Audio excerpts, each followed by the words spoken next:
काही नाही मूर्तीच्या विराजमान होण्याचा. त्यामुळे प्रभू राम लल्ला अयोध्येच्या विराजमान त्या भव्य अशा मंदिरामध्ये येणार आहेत. जर जटायू पक्षी उत्तर प्रदेशमध्ये येऊ शकतात त्याचा अर्थ या पृथ्वीला आता शुभ शकुन आहे. आणि आपल्यालाही बराच वनवास 3 वर्षाचा कोरोनाचा भोगलेला आहे. आपल्या जीवनामध्ये राम यावा असं जर वाटत असेल तर सगळ्यांनी उद्या बरोबर 10 वाजता या. 10 ते 12 कीर्तन करू आणि त्या कीर्तनानंतर प्रभूच्या येण्याचा आनंद उत्सव आपल्या डोळ्याला साजरे करायचे. नाव एकदा मुखाला येण्याकरता अनंत जन्माचं पुण्य. का मुखाला येत नाही त्याचं कारण असं आहे, एखाद्या माणसाच्या अंगात ताप आहे, ताप असणाऱ्या माणसाला अन्न गोड लागतं का? ज्याच्या अंगात ताप आहे त्याला अन्न कसं लागतं? कडू लागतं. ताप असणाऱ्या माणसाला अन्न गोड लागत नाही आणि पाप असणाऱ्या माणसाला राम नाम गोड लागत नाही. एवढा फरक आहे.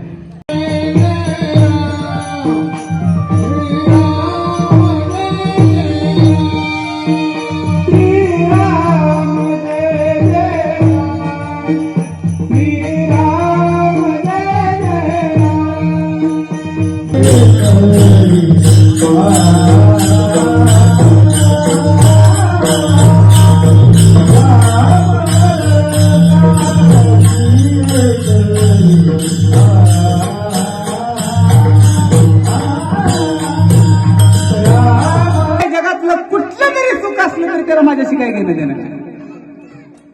नवरत्नाचे मुनी तोडून टाकले.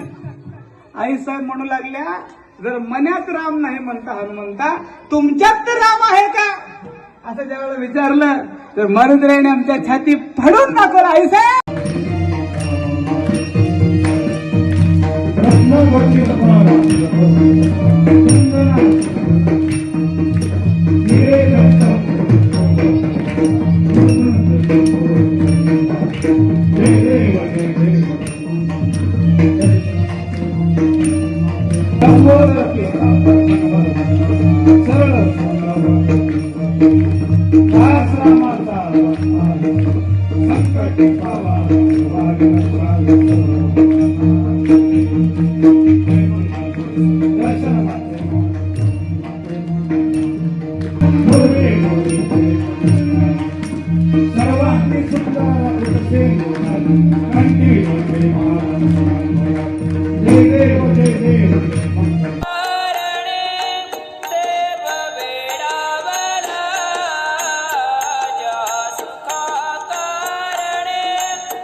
like, subscribe, click on the bell.